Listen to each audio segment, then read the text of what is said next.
আমাকে দেখে আপনারা যতই বুড়ো মনে করেন, আমি কিন্তু খুব হিন্দি ছবির পোকা। খুব।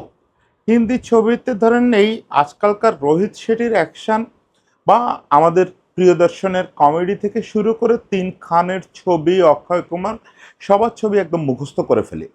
এর বাইরেও একটা ছোট তালিকা আছে। যাদের ছবি রিলিজ হলে অবশ্যই দেখি। রাহুল বোস তাদের মধ্যে একজন। ২০০৭ কি ৮ এর দিকে রাহুল বোসের একটা ছবি রিলিজ হয়েছিল, যেটার কথা আজকাল আর আ লোকেদের মনেই নাই। ছবিটা ছিল স্পোর্টস ফিকশন ফ্যান্টাসি। মানে দুর্দান্ত ফ্যান্টাসি। দুর্দান্ত বলতে যাচ্ছে তাই রকমের ফ্যান্টাসি। ছবিটা দেখার পরে আমার মনে হয়েছিল যে এরকম মানে বাজে ছবি, অবাস্তব ছবি আমি আমার জীবনে দেখি নাই।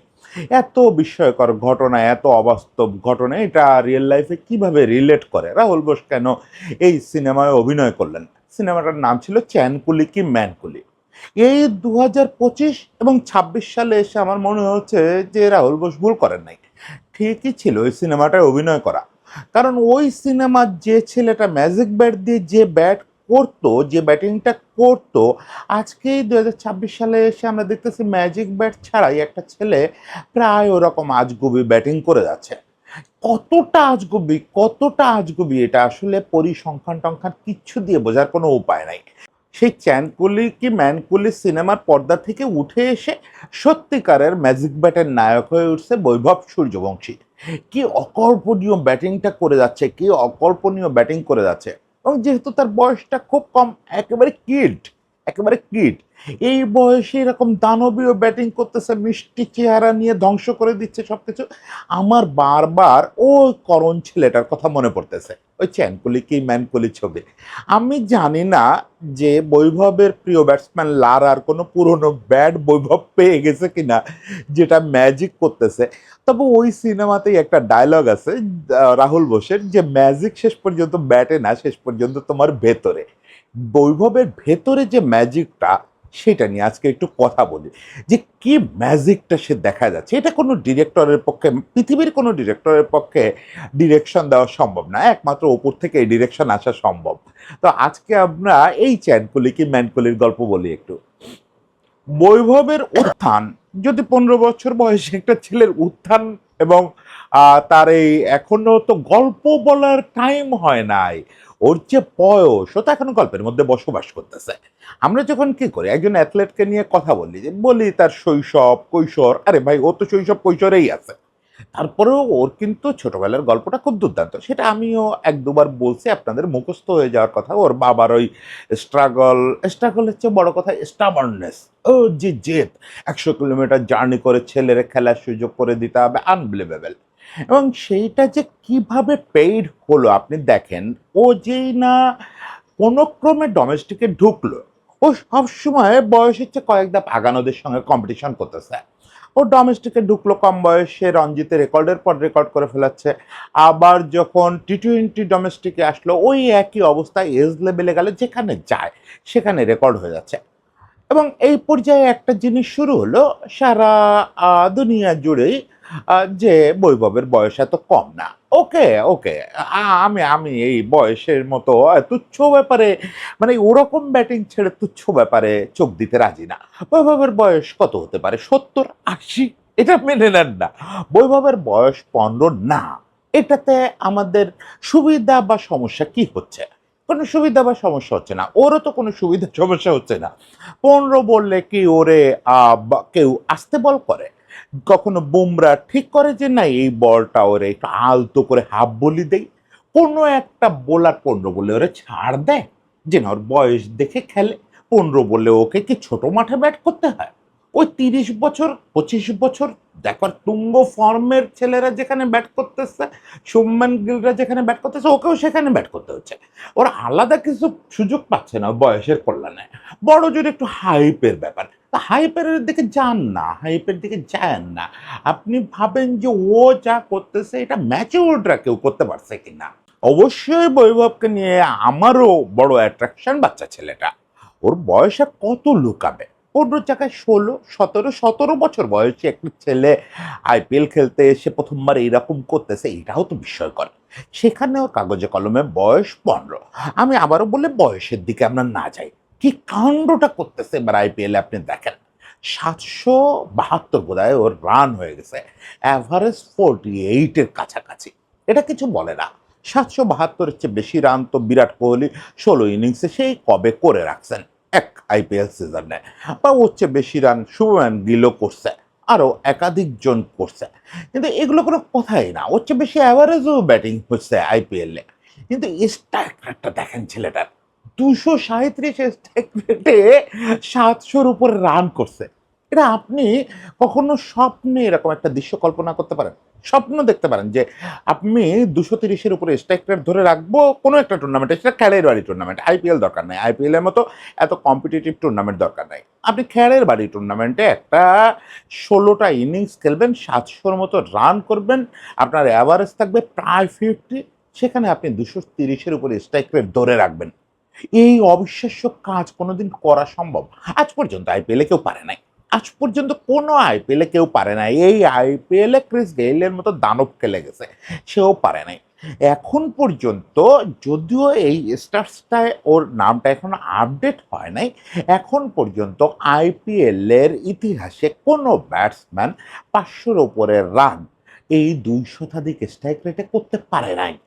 এখন পর্যন্ত যারা আইপিএল ইতিহাসে মোট কমপক্ষে ৫০০ রান করছে, তাদের মধ্যে কারো স্ট্রাইক রেট ২০০-র উপরে নাই। এতে বুঝতে পারেন এবং আইপিএল কারা কখন খেলে গেছে, ব্রেন্ডন ম্যাককালাম খেলে গেছে, এবি ডিভিলিয়ার্স খেলে গেছে, বিরাট কোহলি খেলছে, সঞ্জু স্যামসন খেলছে, সূর্যবংশী খেলছে, কে না খেলছে। সেই জায়গায় এই বৈভব ছেলেটা আজকে সেইরকম করতেছে। ওরে সর্বনাশ রে সর্বনাশ! আপনি জাস্ট এই লাস্ট কয়টা ম্যাচ দেখেন। লাস্ট কয়টা ম্যাচে ধারাবাহিকভাবে সে 90s এ আউট হয়ে যাচ্ছে। এবং যে সেলফলেসনেস এই বয়সে এটলিস্ট একটু মানুষ তো নিজের কথা ভাবে। যে একটু রেকর্ড হবে, লোকে ছবি তুলবে, সুন্দর ছবিটা ছাপা হবে, দেখে বাবা খুশি হবে, বন্ধুদের সামনে নিয়ে ভাব নেব, কিসের কি? ও যত ইনিংস আগায় তত বেপরোয়া হয়ে যায়, তত বেপরোয়া হয়ে যায়। আমি ওর একটা প্যাটার্ন দেখতেছিলাম। আমি তো স্টার সাতোশলে নিয়ে এত কাজ করতে পারি না, কারণ মাথায় রাখতে পারি না তথ্যগুলো। আমি একটা প্যাটার্ন দেখতেছিলাম যে ও 50 যত কম বলে করে, এরপরে ওর স্ট্রাইক রেট আরো বেড়ে যায়। যতই ওর ইনিংস ডিপে যায় তত বেশি স্ট্রাইক রেট বেড়ে যায়। এটা নিয়ে আমি কার সঙ্গে যেন মজা করতেছিলাম যে ও তো ওপেনিং করতে নামে সাধারণত তো ১০ ওভারের মধ্যে আউট হয়ে যায়। তাই হতে হবে। ওই রকম ধ্বংসযজ্ঞ চালাইতে লাগলে আপনি কতক্ষণ টিকবেন? এর শুধু একটা ইনিংসে ১০০ পার করতে পারল। বাকিগুলো তো সব ৯০ ঘরে গিয়ে আউট হয়ে গেল। ওই চালাইতে গিয়েই আরো গতি, আরো টেম্পো করতে গিয়ে আউট হয়ে যায়। কিন্তু ওই ছেলেটা যেদিন ১৫ ওভারের পরে যাবে, যেদিন ২০ ওভার ব্যাট করে ফেলবে, ক্যারি থ্রু করে ফেলবে, আপনি চিন্তা করেন কি ঘটনাটা ঘটবে? করবে তো একদিন, করবে তো। যদি অস্বাভাবিক কিছু না ঘটে তার জীবনে, যে একেবারে ভয়াবহ কোনো দুর্ঘটনা না ঘটে, করবে তো কোনো একদিন ২০ ওভার ব্যাট করে ফেলবে। এই আইপিএলে তার হবে কিনা জানি না। পরের আইপিএলেই করে ফেলবে। বা হয়তো খুব দ্রুত ইন্ডিয়ান ন্যাশনাল টিমে আমরা তারে দেখব। সেখানে করে ফেলবে। ২০ ওভার ব্যাট করলে কিন্তু ১ম ২০০ রানের ইনিংসটা আমরা টি-টোয়েন্টিতে দেখে ফেলব। আর সেটা ২০০ তেই থামবে কিনা তাতেও আমার সন্দেহ আছে। এই স্ট্রাইক রেটে এইভাবে এবং যত ডিপে যায় তত স্ট্রাইক রেট বাড়তে থাকে যেহেতু, ফলে ও ২০০ পার করে ফেলবে। এটা করবেই। যদি বললাম যে যদি বিস্ময়কর কিছু ওর জীবনে না ঘটে বা ক্রিকেটে বিস্ময়কর কিছু না ঘটে। কারণ ও যেদিন ২০ ওভার খেলবে সেদিন, কারণ ওর স্টাইলটাই হচ্ছে যত ডিপে যায় তত স্ট্রাইক রেট বাড়তে থাকে। আপনি দেখবেন মানে ও তো শুরু থেকেই চার্জ করে। সেটা জাসপ্রীত বুমরাহ হোক আর প্যাট কামিন্স হোক আর যেই হোক, ১ম বল থেকে চার্জ করতে থাকে। কিন্তু আপনি দেখবেন যে আচ্ছা বলেন বুমরাহরে ওইভাবে ছক্কা মারার সাহস, যতই আউট অফ ফর্ম বুমরাহ হোক, এটা কোনো মানে সত্যিকারের যারা আছে সে পায়? এই কলিজাটাকে আচ্ছা যেটা বলতেছিলাম, আপনি দেখবেন ও 50 পার করার পরে ওর মানে আগ্রাসনটা কত বেড়ে যায়। Don't go for his look or face. ওর চেহারাটা আসলেই পিওর শিশুসুলভ। ১৫ না মনে হয় যে ৭-৮ বছর বয়সী। কিন্তু যখন ব্যাটিংটা করে কি অ্যাগ্রেশন শটে। কিন্তু আবার ওই বডি অ্যাগ্রেশনটা ওরকম না। মানে যে খুব খেয়ে ফেলবো, মেরে ফেলবো, ওই অ্যাগ্রেশনটা খুব শো করে না। যা কিছু অ্যাগ্রেশন শটের ভেতর দিয়ে, যা কিছু অ্যাগ্রেশন ছক্কা মারার ভিতর দিয়ে। আরে বাপরে বাপ! বোধহয় ৩ টা 12 ছক্কার ইনিংস খেলে ফেলছে, 3টা বা 2টা। মানে এই যে বললাম না যে যেকোনো সময় গেইলরে ভুলায় দিবে।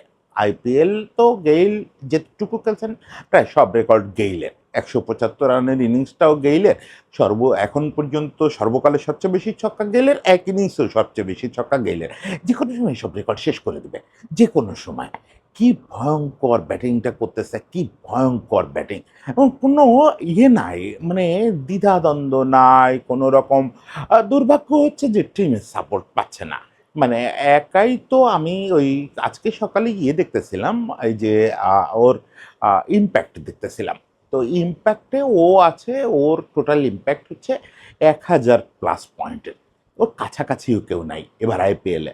বুঝেন, একা হাতে ওর দলটাকে, রাজস্থানকে টেনে এখানে নিয়ে আসছে। ওর সঙ্গে যদি একটু ভালো সাপোর্ট পেত এই টিম চ্যাম্পিয়ন না হওয়ার কোনো কারণ ছিল না। তা আমি জানি না যে মানে ও ওই সাপোর্টটা পাচ্ছে না, আর নিশ্চয়ই এই ব্যাপারটা ভাববে। ওরে মনে হয় না ছাড়বে, মনে হয় না ছাড়বে। বিশেষ করে রাহুল দ্রাবিড় এই পিচ্চিরে ছাড়বে বলে মনে হয় না। যাই হোক, শেষ পর্যন্ত সে আইপিএলে কি কি রেকর্ড করবে, বিশ্বে কি কি রেকর্ড করবে, সেটা তো সময়ের হাতে, একদমই সময়ের হাতে। তবে আমি ব্যক্তিগতভাবে ফিল করি, এটা একদম ইনার ফিলিং, যে এই ছেলে প্রথম 200 করে দেখাবে, দেখাবেই। যেদিন ওই বিশ্ববারের কাছাকাছি যাবে সেদিন দেখাবে।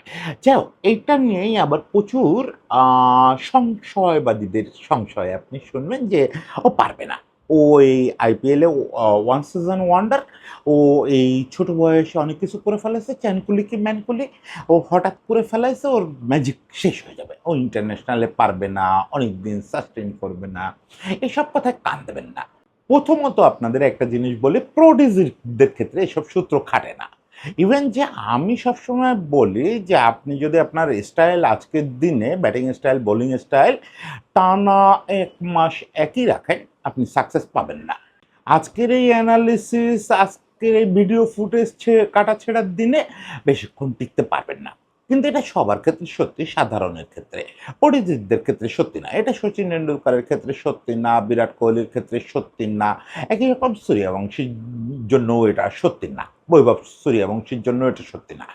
দো সচিন টেন্ডুলকার, বিরাট কোহলি কেউই নিজের গেম সারা জীবন একই রকম রাখেন নাই। এরাও প্রতিদিন নিজেদেরকে বদলেছেন, বৈভবও বদলাবে, বৈভবও বদলাবে। যদি কেউ ওই আশায় থাকেন যে, বা ওই স্বপ্নে থাকেন যে বৈভব ঠিক এরকমই থাকবে, ফলে পরের সিজনে রান পাবেন না, না, বৈভবের সঙ্গে বড় বড় কোচ আছে না, এইসব তো চিন্তা কোচদের করতে দেন।